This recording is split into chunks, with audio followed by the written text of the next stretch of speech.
من لسانی یفقہوا قولی الحمدللہ الذی لا مانع لحکمہ ولا ناقض لقضائہ والصلاة والسلام علی سید انبیائہ وسند اولیائہ واحبابہ المعارضین لأعدائہ اما بعد فاعوذ باللہ من الشیطان الرجیم بسم اللہ الرحمن الرحیم یرفع اللہ الذین آمنوا منکم والذین اوتوا العلم درجات صدق اللہ العظیم ان اللہ وملائکتہ یصلون علی النبی یا ایہا الذین آمنوا صلوا علیہ وسلموا تسلیما اللہم صلی علی سیدنا مولانا محمد وعلی آلہ وصحبہ وبارک وسلم صلاة و سلاما علیک یا رسول اللہ صلاة و سلاما علیک یا حبیب اللہ مولاي صل وسلم دائما ابدا على حبيبك خير الخلق كلهم محمد سيد الكونين والثقلين والفريقين من عرب ومن عجم فاق النبيين في خلق وفي خلق ولم يدانوه في علم ولا كرم وكلهم من رسول الله ملتمس غرفا من البحر أو رشفا من الديم منزه عن شريك في محاسنه فجوهر الحسن فيه غير منقسم ثم الرضا عن أبي بكر وعن عمر وعن علي وعن عثمان ذي الكرم رب صل وسلم دائما أبدا على حبيبك خير الخلق كلهم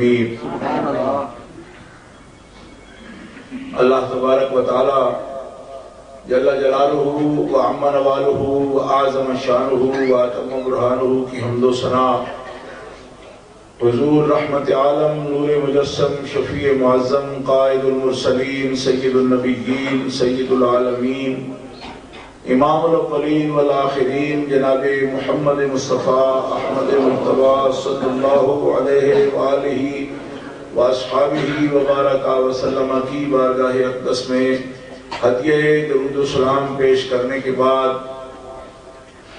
معزز و محترم حاضرین اہل اسلام اہل سنت و جماعت عاشقان مصطفیٰ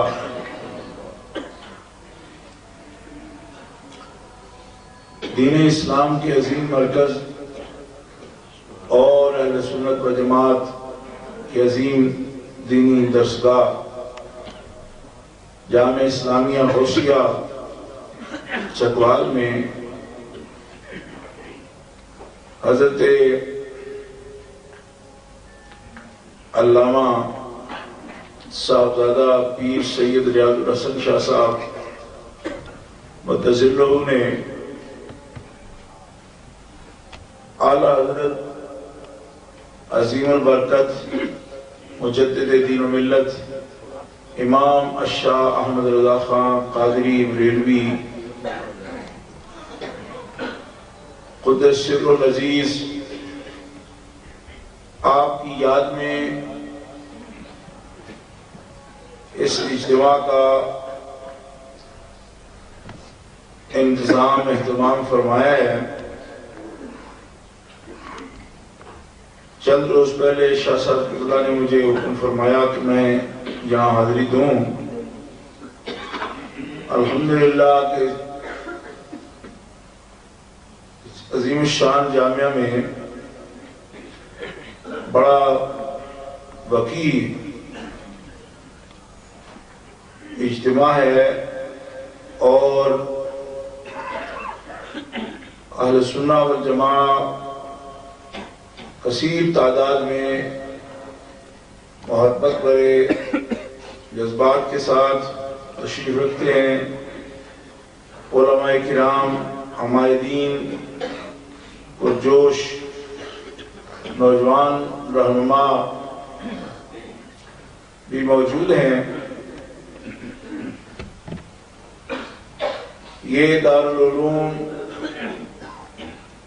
اعلیٰ حضرت عظیم البرکت رحمت اللہ تعالی علیہ کی فکر کا ترجمان ہے۔ شیخ الحدیث و تفسیر، محقق اور مناظر اور بہت ہی صاحب فضل شخصیت حضرت علامہ پیر سید محمد زبیر شاہ صاحب رحمۃ اللہ تعالی علیہ، آپ حضور محدث اعظم پاکستان علامہ ابو الفضل محمد سردار احمد قادری چشتی رحمۃ اللہ تعالی علیہ کے بڑے اجلا و اکابر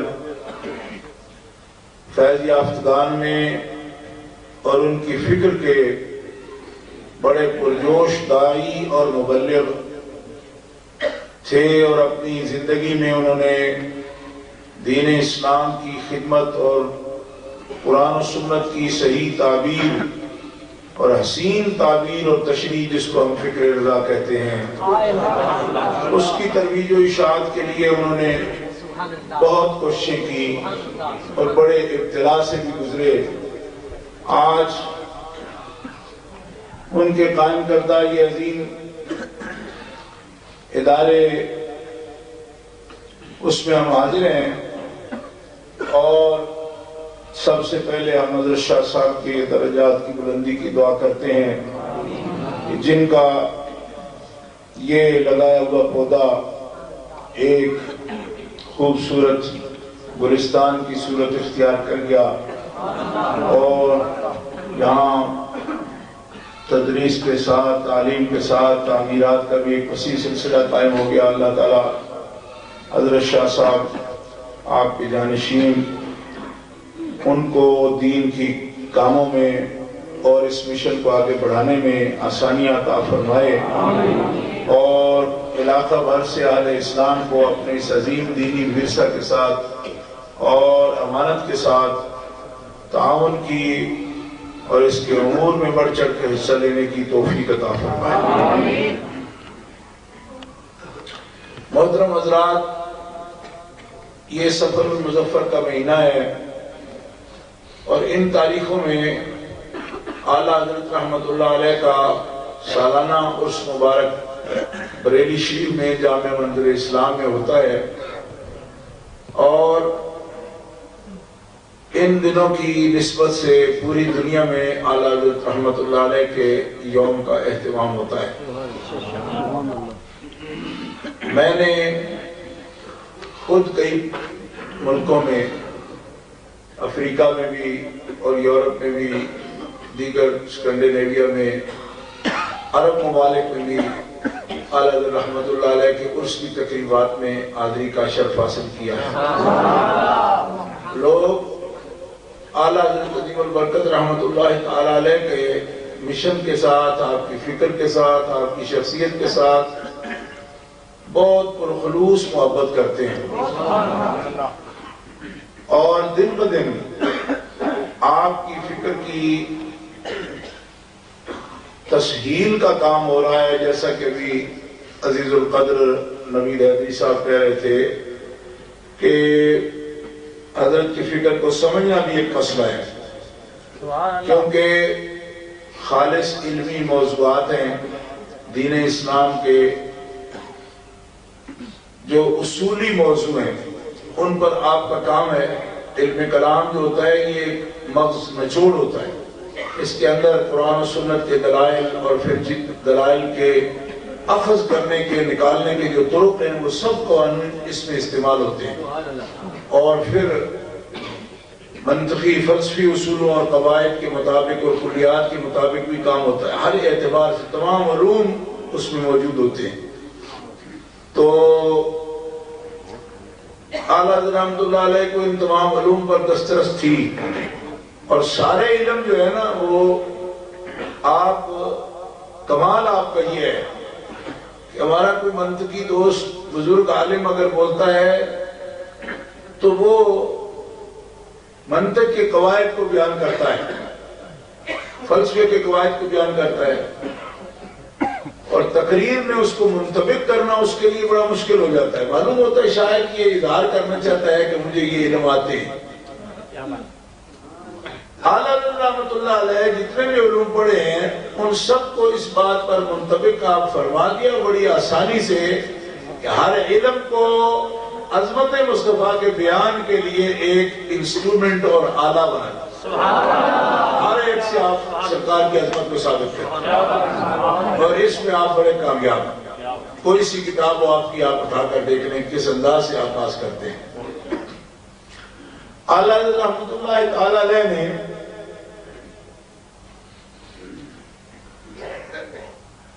آپ کے بارے میں جو کتابیں لکھی گئی ہیں، بڑے نامور اجلہ علماء کرام نے لکھی ہیں، جن میں سب سے قریبی اور معتمد ہستی ملک العلماء علامہ محمد ظفر الدین بہاری رحمۃ اللہ تعالی علیہ ہیں، جن کی نظام الاوقات ترتیب شدہ آپ کے پاس بھی یقیناً ہوگا، پورے ملک پاکستان میں وہی چلتا ہے، تھوڑے رد و بدل کے ساتھ مقامی جو فرق ہے اس کو نکال کے، تو پچھلے جب سے آپ نے ترتیب دیا ہے وہی نظام الاوقات سب اہل سنت جو ہے اس کو فالو کرتے ہیں۔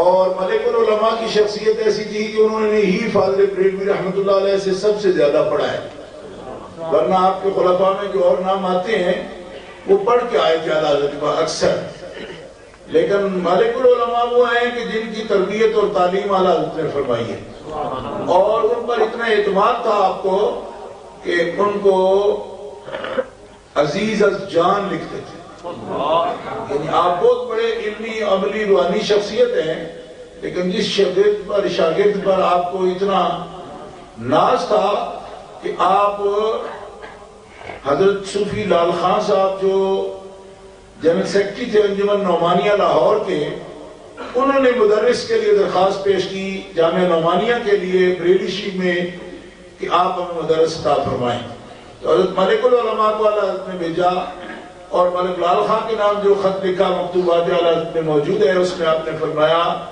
کہ یہ میرا بچہ ہے اور مجھے عزیز ہے، بلکہ آگے یہ لکھا ہے کہ مجھے اپنی جان سے بھی زیادہ عزیز ہے، اور میں لاہور شہر کے تقدس کے پیش نظر کے وہاں داتا گنج بخش شفیع بریلوی رحمۃ اللہ علیہ کا مرکز انور ہے، اس وجہ سے میں اپنے نفس پر ایثار کرتے ہوئے اپنی جان سے بھی زیادہ عزیز جو میرا شاگرد ہے اس کو آپ کے پاس بھیج رہا ہوں۔ تو اس بات میں، اس انداز میں کئی باتیں معلوم ہوتی ہیں کہ علماء کو کیا کیا خیال آتے ہیں، کسی زمین پر کون جگہ فرمائے اس کی بھی شرم کرتے ہیں، ضرورت کیسی ہے اس کا بھی خیال کرتے ہیں، شاگردوں سے سلوک کیسا رکھتے ہیں یہ بھی پتہ چل جاتا ہے کہ جان سے عزیز وہ لوگ اپنے بیٹوں کو کہتے ہیں، دل بند، فرزند، ارجمند، پتہ نہیں کیا کیا، لخت جگر، یہ سارے لفظ بولتے رہتے ہیں۔ اعلیٰ حضرت رحمۃ اللہ تعالی علیہ نے کبھی مولانا احمد علی خان کو، مولانا احمد رضا خان صاحب کو، یہ شاہ مصطفیٰ رضا خان کو اس طرح نہیں لکھا، مگر مولانا ظفر الدین صاحب کو لکھا۔ ان کے جو لکھنے کا انداز ہے وہ بھی ہم نے دیکھا ہے، محبت فرماتے تھے، مگر جس شخص میں جتنی فقاہت، علمیت، بصیرت اور تقوی یہ چیزیں پائی جاتی تھی، اعلیٰ حضرت رحمۃ اللہ علیہ اتنے زیادہ اس کا احترام کرتے تھے۔ اگر آپ نے یہ دیکھنا ہو تو حضرت علامہ مولانا محمد عبد القادر بدایونی رحمۃ اللہ علیہ، جو سیف اللہ المسلول حضرت شاہ فضل رسول بدایونی رحمۃ اللہ علیہ کے ساتھ جاتے ہیں، ان کے بارے میں کبھی آپ کا کوئی خطاب دیکھے، تاج الفہول، حاوی فروع و اصول اور امام وقت جیسے الفاظ ان کے لیے بولتے ہیں۔ حضرت شاہ فضل رسول بدایونی رحمۃ اللہ علیہ کے بیٹے ہیں، اور شاہ فضل رسول وہ ہستی ہیں کہ جنہوں نے اسماعیل دہلوی سے مناظرہ بھی کیا، خود وہ حضرت شاہ عبدالعزیز محدث دہلوی شیخ المحدثین کے شاگرد تھے، اور اسماعیل دہلوی سے مناظرہ بھی کیا، اور سب سے پہلے اسماعیل دہلوی کی کتابوں کا رد جس شخص نے لکھا ہے سنت میں، وہ حضرت شاہ فضل رسول بدایونی ہیں۔ آپ کی کتاب المعتقد المنتقد آپ حضرات نے دیکھی ہوگی، عربی میں کتاب لکھی ہے، سب سے پہلے جس میں وجہ بیان کی ہے، اور اس کتاب کے لکھے جانے کے 50 سال بعد اس کتاب کی عظمت دیکھیں گے، اس متن پر، اس کتاب کے لکھے جانے اور چھپنے کے 50 سال بعد اعلیٰ حضرت رحمت اللہ علیہ عظیم البرکت نے اس کتاب پر حاشیہ لکھا ہے المعتمد المستند کے نام سے۔ جس متن کی اعلیٰ حضرت جس پر حاشیہ لکھتے ہیں اس کی جودت اور جید ہونا آپ اس سے دیکھ سکتے ہیں، وہ کتنی بڑی چیز ہے جس کی حاشیہ آپ نے لکھا ہے۔ آج کل الحمدللہ لکھا ہے المعتمد المستند کے نام سے، جس متن کی اعلیٰ حضرت جس پر حاشیہ لکھتے ہیں اس کی جودت اور جید ہونا آپ اس سے دیکھ سکتے ہیں وہ کتنی بڑی چیز ہے جس کی حاشیہ آپ نے لکھا ہے۔ آج کل الحمدللہ کہ یہ کتاب اردو ترجمہ اس کا تاج الشریعہ حضرت مولانا اختر رضا خان صاحب الازہری حضور فاضل بریلوی رحمۃ اللہ علیہ کے پڑھوتے ہیں، آپ نے اردو میں بھی اس کا ترجمہ کر دیا۔ اور سچی بات یہ ہے کہ اگر بندہ پڑھا ہوا نہ ہو تو اس کا اردو ترجمہ بھی نہیں آتا، یہ بات کیونکہ اردو ترجمہ بھی میں نے دیکھا ہے، میرے پاس ہے الحمدللہ، اور مجھے یہ فخر حاصل ہے کہ میرے لیے یہ کتاب بریلی شریف سے ہی بھیجی تھی، بریلی شریف سے کتاب بھیجی تھی۔ اور عزیز صاحب تاج الشریعہ دعوت برکات اللہ تعالیٰ ان کو سلامتی عطا فرمائے، حضرت نے فرمایا کہ عرفان کو یہ نسخہ بھیجا، اس کا دستخط بھی فرمائے اور کہا کہ عرفان کے لیے بھیجا جاتا ہے، اتنے دور سے آپ نے بھیجا نسخہ میرے لیے۔ میں دل لگا کے پڑھتا ہوں، اور الحمدللہ جب بھی کبھی میں سفر کرتا ہوں، اب بھی میں برطانیہ سے آیا، میرے بیگ میں صرف المعتقد المنتقد ہی تھی، اور اس کتاب کو 1100 کی تعداد میں ہم نے عربی میں بھی چھاپا۔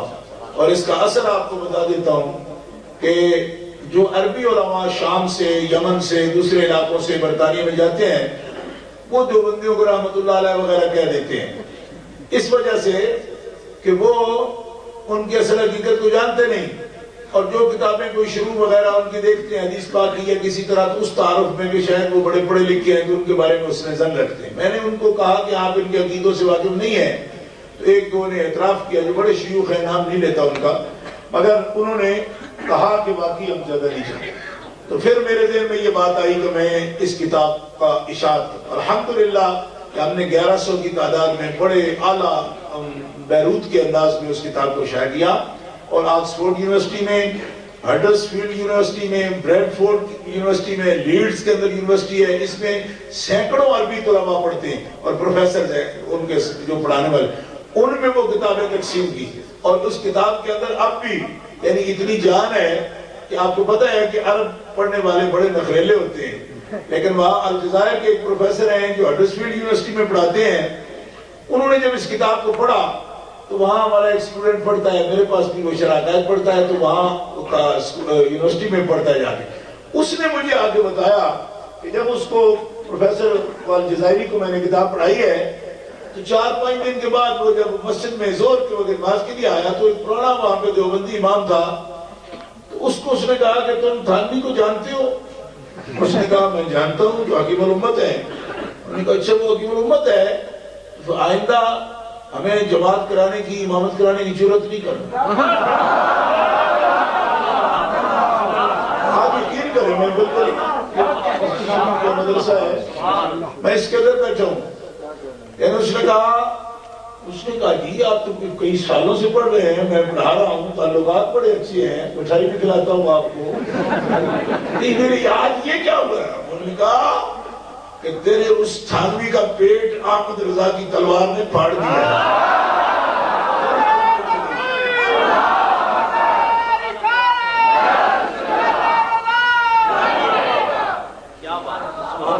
اور ہم نے کچھ نہیں بولا، کہا نہیں، کیونکہ جب مجھے ایک شیخ شام سے جاتے ہیں، بڑے نامور عالم ہیں اور بڑے وہ ان کی مقبولیت ہے وہاں، انہوں نے جب یہ کہا تو پھر میرے ذہن میں یہ بات آئی کہ یہ بیچارے ہو سکتا ہے بالکل اس بارے میں زیادہ پڑھے ہوئے نہ ہوں، تو ابھی تھوڑا سا اس پر بھی غور کرنا چاہیے، بجائے اس کی فوری ان پر فتویٰ دے دیں، ہم اس کو ایک دفعہ پڑھائیں۔ تو میرے ذہن میں یہی تھا کہ یہ کتاب پڑھائیں گے، کیوں کہ متن بھی اعلیٰ،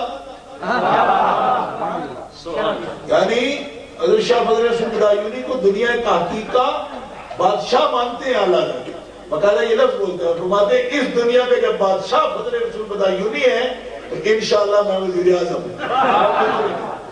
دنیا تحقیق کا اس آت میں بادشاہ شاہ فضل رسول بدایونی ہے اور انشاءاللہ فقیر اس کا وزیر اعظم ہے، اور ہم مانتے ہیں کہ واقعی ہم وزیر اعظم یہ ہم مانتے ہیں، ہماری عقیدت ہے ان سے، اور عقیدت بھی ہے حقیقت بھی ہے، ایسی حقیقت غلط نہیں ہے۔ اعلیٰ حضرت رحمت اللہ علیہ کے لٹریچر میں یا ہمارے اکابر کے اتنی جان ہے کہ الحمدللہ وہ خود منواتے ہیں اور بندے کو سمجھ آ جاتی ہے. صاحب علم بندہ پڑھے اس کو بھی سمجھ آتی ہے. اور آج اس کی تصحیح کا کام آسان کرنے کا اتنا کام ہو گیا ہے کہ الحمدللہ ان کی باتوں کو جہاں کوئی اصطلاح استعمال ہوئی جو آپ کے میرے ذہن سے اوپر ہو تو ہمارے علماء کرام نے اتنا کام کیا ہے کہ اب اس کو سمجھنا آسان ہے, بالکل آسان ہو گیا. حتیٰ کہ اب تو آپ کی کتابوں کے ترجمے انگلش میں آ چکے ہیں, عربی میں آ چکے ہیں. اب دیکھیے علم والعلا شریف آپ کی جو کتاب ہے اختیارات مصطفیٰ پر,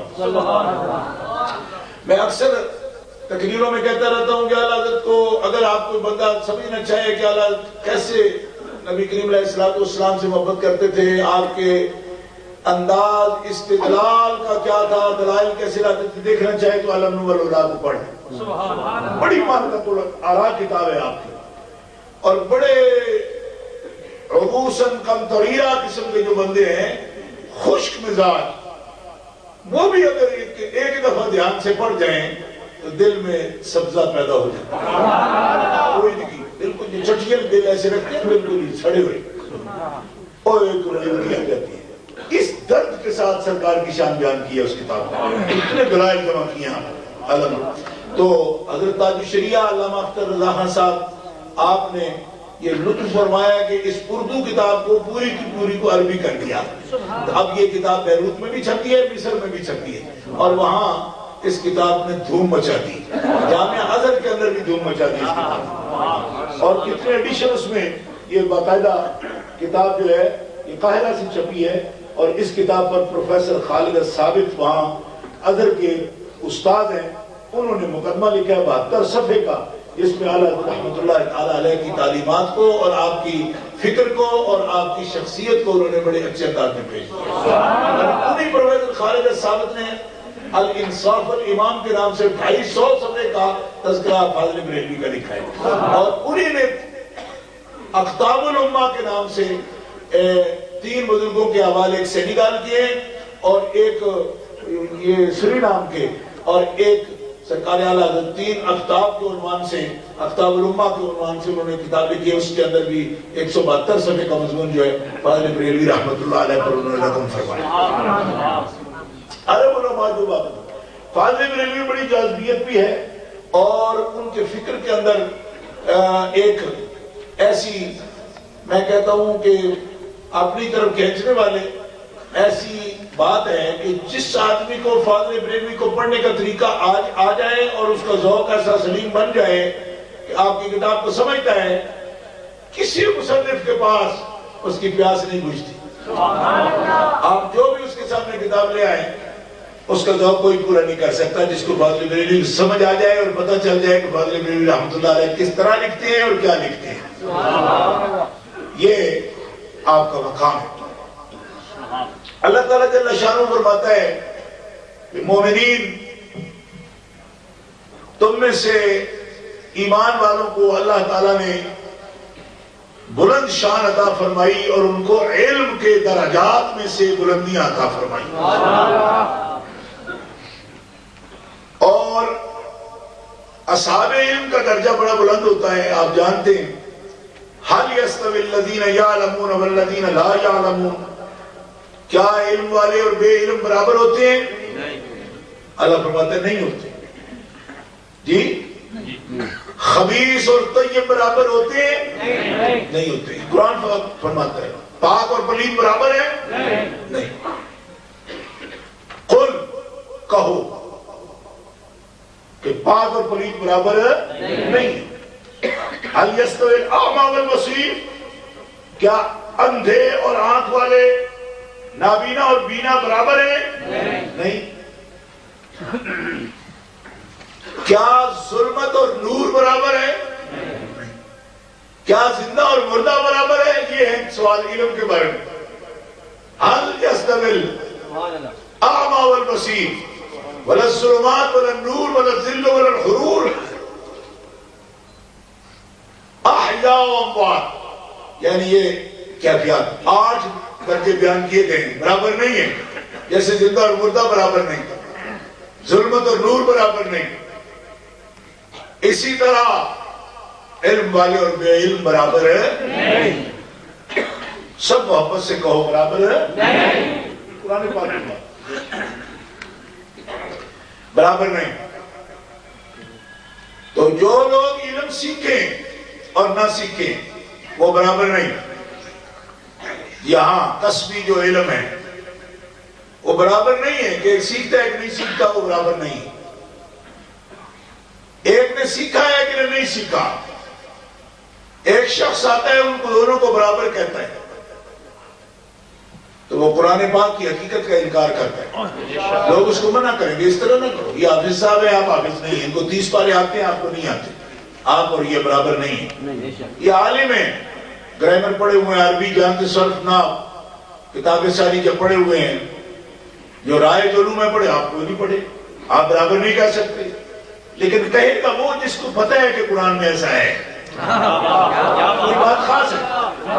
اب ہمارے ساتھ سمجھنے والے بھی بڑے بڑے شاندار لوگ ہوتے ہیں. آپ مجھے یہ کہتے ہیں شاہ جی آپ تو کاٹھے قسم کے مولوی ہیں، آپ تنقید کر دیتے ہو بڑے بڑوں پر. میں نے کہا ہاں ٹھیک ہے، ہم تو کاٹھے مولوی ہیں تو آپ اس کو بڑا بڑا کر رہے ہو. یہ فلاں ہے جی اتنے بندے اس کو فالو کرتے ہیں. میں نے کہا فالو کریں، اس کو چٹ لکھو لا الہ الا اللہ محمد رسول اللہ، اس کی ترکیب بتاؤ کہ یہ ہے کیا. بڑا ہونے سے کیا مطلب ہے؟ جس کا وزن زیادہ وہ بڑا ہوتا ہے، پیسے زیادہ وہ بڑا ہوتا ہے، ٹی وی پہ زیادہ ہے وہ بڑا ہوتا ہے جی، مشہور زیادہ وہ بڑا ہوتا ہے. یہ کیا بڑا ہے؟ قرآن کہتا ہے بڑا وہ ہے کہ جو رب سے زیادہ ڈرتا ہے. تقویٰ جس میں زیادہ ہے وہ بڑا ہے، جس میں علم زیادہ ہے کہو سبحان اللہ، وہ بڑا ہے. اب اور کوئی فنکاری نہیں چلتی اس میں، قرآن پاک کی بات ہے. جاہل کو مردہ کی طرح کہا، علم کو زندہ اور علم کو زندگی فرمایا. بلکہ احادیث صحیحہ میں آتا ہے کہ علم سب سے بڑا نور ہے، اور علم خدا کی جتنی بھی نعمتیں ہیں ان میں سے سب سے بڑی نعمت علم ہے. کیوں کہ جو اللہ کے خاص مقرب ہوتے ہیں ان کو علم ہی دیتا ہے. اس سے بڑی کوئی چیز ہوتی تو وہ دیتا نا پہلے. ان کو نبی بناتا ہے تو کیا کرتا ہے؟ علم آدم الاسماء کلھا علمناہ من لدنا علما. سبحان اللہ جی، سبحان اللہ. یا ایھا الناس علمنا منطق الطیر واوتینا من کل شیء ان ھذا لہو الفضل المبین. علمناہ الصنعۃ لبوس لکم. حضرت داؤد علیہ السلام آج مجھے ذرا سازی کا علم دیا. سلیمان علیہ السلام فرماتے ہیں کہ ہمیں پرندوں کی بولیاں بھی سکھائی اور ہر چیز عطا فرماتی ہے جی. حضرت یوسف علیہ السلام علمتنی من تعبیر الاحادیث، ہمیں حدیث کی یعنی خواب کی تعبیر کا علم دیا. کوئی نبی ایسا بھی ہے جس نے کہا اس اللہ کی حمد ہے کہ جس نے ہمیں نبی بنایا اور پھر کچھ بھی نہیں بتایا.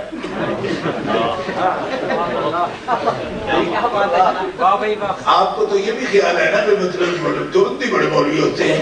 میں نے کہا وہ ان کے جاہل ہونے کی یہی دلیل ہے کہ انبیاء کے علم کے وہ قائل نہیں ہیں. کیوں؟ رب نبی بنائے ہی کیوں جس کو علم نہ دے؟ یہ کیا بات ہوئی کہ نبی مانو اور علم نہ مانو؟ تمہارے جاہل ہونے کی سب سے بڑی دلیل ہے کہ تم جب بھی تان کرتے ہو انبیاء کے علم پر تان کرتے ہو. اور رب کی بھی یہ پکی عادت ہے کہ نبی کی صفتیں جب بھی بیان کرتا ہے پہلی صفت علم کی بیان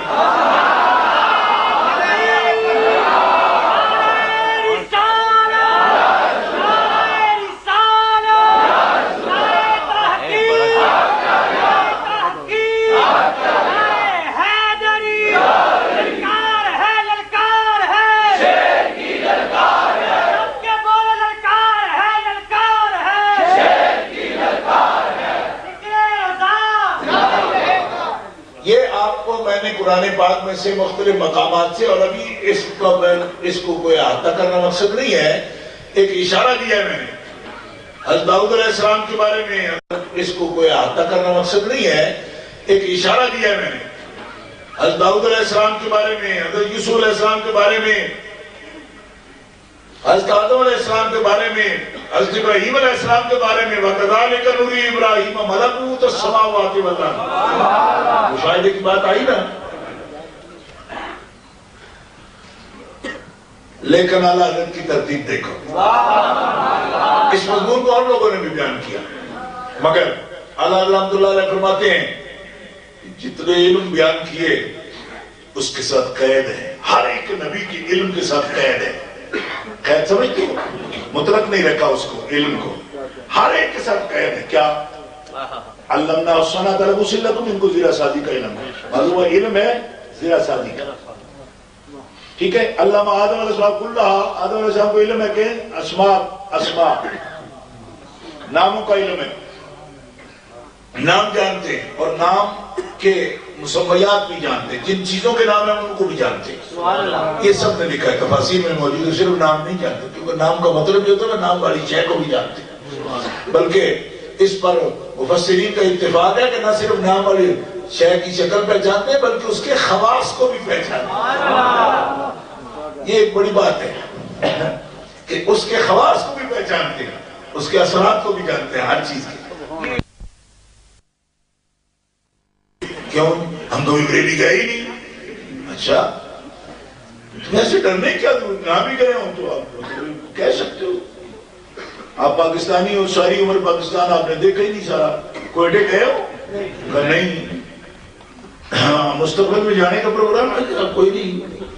خبریں بڑی ہیں ڈاڈیاں آ رہی ہیں. پھر کیسے پاکستانی کا رہا؟ سارا پاکستان تو دیکھا بھی نہیں آپ نے.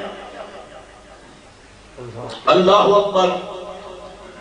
کسی اعتبار سے نسبت تو ہو ہی جاتی ہے. میں نے کہا بریلی شریف سے ڈرنے کی بھی ضرورت نہیں، روپ میں کسی کے آنے کی ضرورت نہیں. بریلی شریف کوئی ایسی بات نہیں کہ جس کی وجہ سے آپ کو کوئی خفت ہو.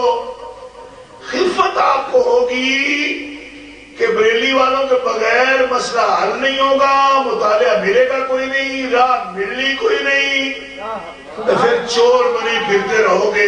پڑھنا ان کو، پھر چھپانا. ادھر نہیں پڑھا، سب کتاب پڑھی ہے.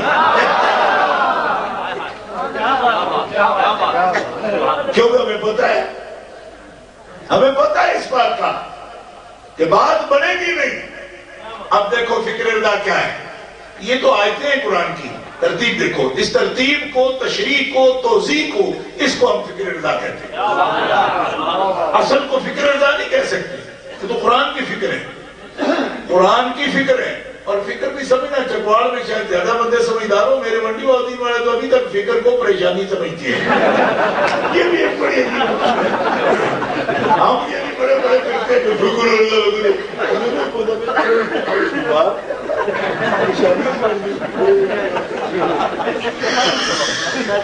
ایسی انجے پتر بڑے بڑے کرتے ہیں. فکر اللہ میں اور میں نے ایک بابا بھائی پریشانی پڑ گئی ہے کی یہ آئیڈیالوجی کو کہتے ہیں.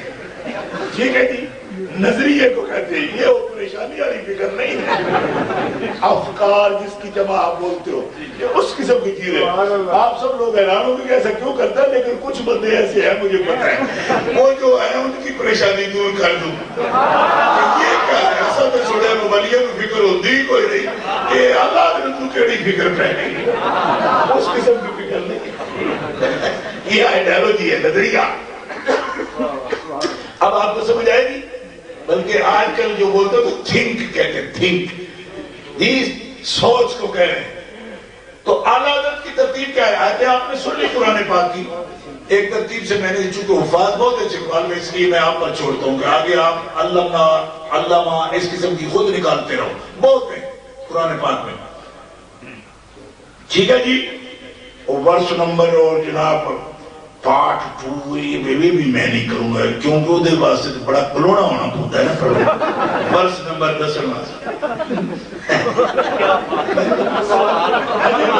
کلونا نہیں میں آپ کو میں ورس نمبر بتاؤں گا. کلونا بیٹھا ورس نمبر بنانا. میں کہ آیت بھی تو کدی پڑھے، اگر آیت پڑھ لگے تو ماں مر جاتی ہے، نکل نہیں سیدھی منہ. ایک آیت بھی کدی سیدھی نہیں پڑھی کیونکہ قرآن کاری کو پڑھے ہی نہیں. کوئی بڑھی مائی کو پڑھے شاید لیکن بالکل تلفظ ہی کوئی نہیں. فرش نمبر فرانا ہی نہ بندے اور بڑا سکالر ہے جی.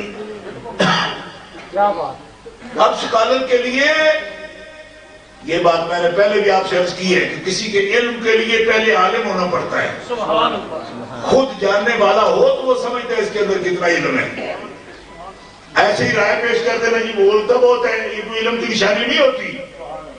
علم کے لیے آپ کو علم آئے گا تو سمجھ آئے گی کہ اس کے اندر کتنا علم ہے, ورنہ جو پڑھا ہوا نہیں اس کے لیے تو جو بھی تیز بولتا ہے وہ بڑا عالم ہے.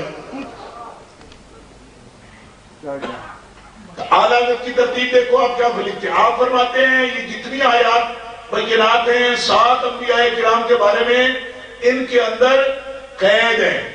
ان کو ذرا سازی کا علم دیا, ذرا بنانے کا علم دیا, ان کو پرندوں کی بولیاں سکھائیں,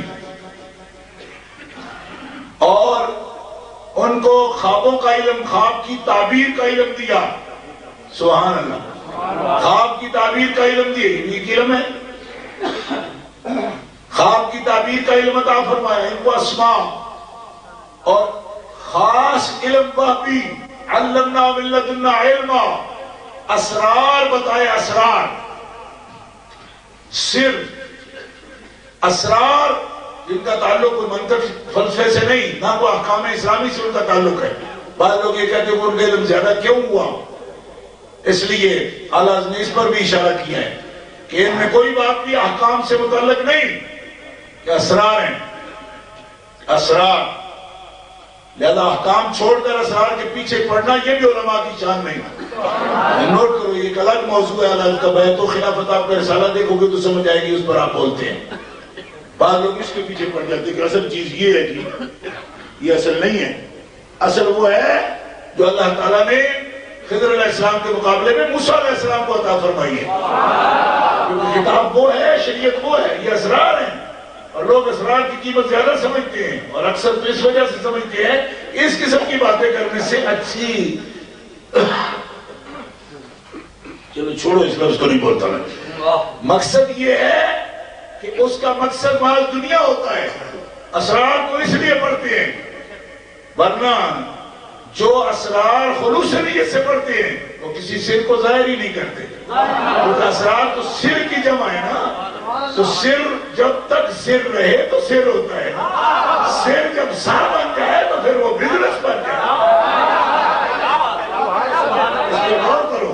کہتے ہیں ہمارے پاس اسرار ہے. میں کہا اسرار کا معنی کیا ہے؟ کہا چھپا ہوا. تو میں کہا اعلان دانوں کرنا ہے. بیچنا چاہتے ہو ان کو اکٹھا کر کے, تب پھکی والوں کی طرح جس طرح انہوں نے سینکڑوں پر سپیکر لگائے ہوئے ہیں, تو اس طرح اسرار بیچتے پھرتے ہو بیوقوفا. اسرار اپنے معنی کھو جاتے ہیں جب وہ گلی بازار میں بکنا شروع ہو جاتے ہیں. معنیت ختم ہو جاتی ہے, اس کے لیے وہ بنے نہیں. اعلیٰ حضرت تدیب البرکت رحمت اللہ تعالیٰ نے اس پر بہت تفصیل سے لکھا ہے, اور بڑا پڑھنے والی بات ہے. لیکن ابھی آپ جو بات کر رہا ہوں, آپ فرماتے ہیں یہ علوم ہیں جن کے ساتھ قید ہے, لیکن مقید علوم بھی جن کو عطا فرمائے ان کو ایک شان بخشی. کہ داؤد علیہ السلام کو ذرا سادی کا علم دیا, لیکن علم کی اضافت و نسبت تو فرمائی گئی نا ان کی طرف. جب آ گئی تو کیا ہوا؟ فرمایا بڑا علم دیا ہے. آتینا داؤد و سلیمان علما. ہم نے دونوں باپ بیٹا کو بڑا علم عطا فرمایا, اور جب علم کا اس پہ اطلاق آیا تو پھر کیا فرمایا کہ ہم نے ان کو حکومت عطا فرمائی, ہم نے ان کو خلافت عطا فرمائی, ہم نے ان کے لیے مسخر کر دیا ہواؤں کو, فضاؤں کو, دریاؤں کو, پہاڑوں کو مسخر کر دیا. یہ ہوتے ہیں نبی جن کو علم دیا جاتا ہے. اب میں بات تفصیل میں نہیں لے جاتا, اعلیٰ حضرت کی بات آنے دو. آپ فرماتے ہیں اور جن کو مقید علم دیے ان کے علوم شان کی یہ حالت ہے کہ اشارہ کریں تو پہاڑ کا کلیجہ چیر دیتے ہیں, اور پہاڑ ہٹ کے ان کو راستہ دیتے ہیں. جب مقید علم والے کی یہ حکومت ہے تو جس کو یہ فرمایا کہ علمک ما لم تکن تعلم وکان فضل اللہ علیک عظیما, جس کو مطلق علم دیا اس کے حکومت رسالت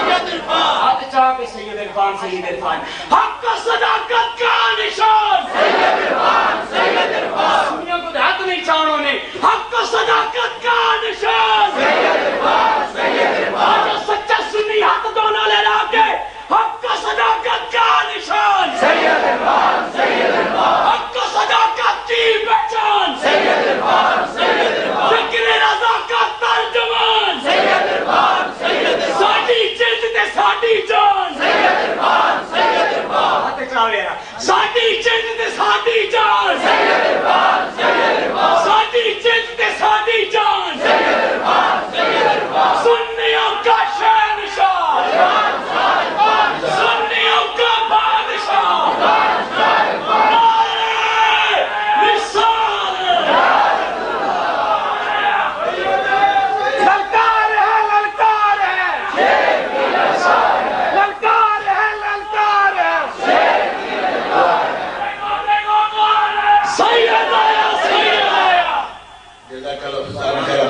تھوڑا سا وقفے کے ساتھ تاکہ کچھ مسئلے پر بھی بیان کریں. اللہ تعالیٰ آپ کو خوش ہو کہ نیک جذبات سے آپ بات کر رہے ہیں. میں آپ کے جذبات قدر کرتا ہوں لیکن تھوڑا سا مضمون بھی بیان ہو چونکہ وقت کم ہے. اس کے بعد بھی جلسہ ہے, اس میں بھی کچھ نہ کچھ بیان کرنا ہے. وہاں دعوت ہے تو جانا بھی ہے. اور سچی بات یہ ہے کہ آپ حضرات کو دیکھنے کے بعد جتنے بڑی تعداد میں آپ بیٹھے تو میں سمجھتا ہوں کہ یہ وہ جلسہ نہیں ہونا چاہیے تھا. یہ تو ایسا جلسہ کرنا ہے. اگر مجھے پتا ہوتا تو آپ اتنی تعداد میں آ جائیں گے تو شاہ صاحب سے عرض کرنا تھا عشاء سے لے کر فجر کی نماز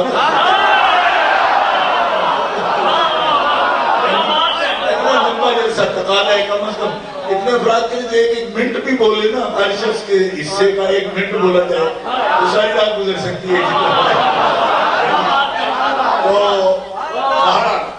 میں یہ چاہتا ہوں کہ چند جو باتیں ذہن میں آ رہی ہیں اس وقت سرکار کے کرم سے, آپ کی توجہات سے, کہ میں کچھ آپ کے سامنے عرض کر دوں. ایک بات یہ عرض کرتا ہوں کہ دیوبندیہ کو یہ بھی وہاں ہوا کہ جیسا تھانوی نے لکھا کہ اگر بعض علوم غیبیہ مراد ہے, کل تو ہے ہی نہیں, پہلے تو اس لیے کہ کل نہیں, بعض ہیں تو اس میں حضور کیا تخصیص ہے تو سب کے پاس ہے. ابھی میں پورے اس کو کوٹ نہیں کر رہا کیونکہ وہ بہت اس نے تو ہندی بات آپ کو پتا ہے کیا کہا ہے اس نے. لیکن اعلیٰ نے جب نقد فرمایا تو آپ نے کیا کیا؟ آج بھی لوگ تنقید کرتے ہیں اس پر مگر کبھی کوئی اس طرح کی بات نہیں کرتے. آپ فرماتے ہیں جس قسم کا علم حضور کے پاس ہے نا, ایسا کسی کے پاس نہ کلی ہے نہ جزئی ہے ہی نہیں. تو یہ ہم کیسے اور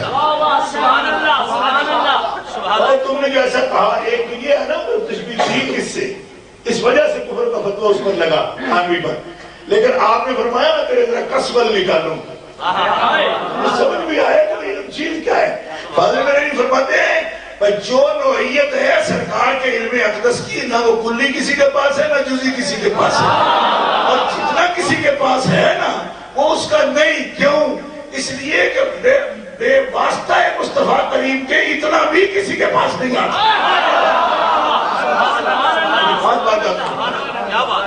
آپ فرماتے ہیں بے واسطہ حضور تو اتنا بھی نہیں جتنے پر تمہیں خبر ہے, اور ان کی تو نوعیت یہ لگے. کیا اس پر آپ فرماتے ہیں حضور کا ایک مستقل باب جو علم کا ہے نا وہ ہے اللہ کے بارے میں جاننا, اللہ تعالیٰ کی ذات اقدس کے بارے میں جاننا.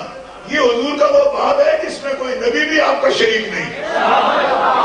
تم کون ہو, تم کون, آپ بتاؤ اس میں کس کو تم ساتھ شامل کرو گے حضور کے؟ اور حضور اکیلے ہیں پوری دنیا میں.